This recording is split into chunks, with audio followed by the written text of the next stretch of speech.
Yan nga po pala yung mga pagkain ng kambing na binibenta namin online. May mga halaman naman na kaming ganyan na pagkain ng kambing ay nag-alaga na rin kami ng kambing para dalawang negosyo, dalawang purpose. Hindi tayo nagsasayang ng oras at panahon. Pinipick up nila yung mga halaman na binibenta ko online. At ito pala yung best seller, Madre de Agua. Kahit anong klase ng alaga sa farm pwede to, hindi lang kambing.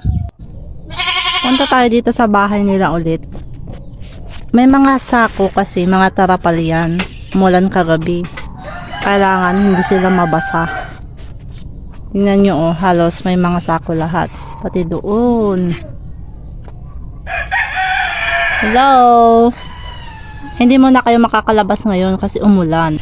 May mapagkukuhanan naman ng mga kakainin nilang mga damo. Nandito, may tanim kami.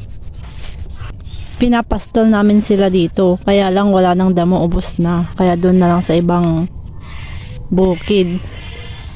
Minsan dyan sa school. Malawak naman yung bakuran namin. Oh, ito yung likod bahay. Malawak. May mga puno-puno pa dyan, kaya lilim. Hindi sila maiinitan.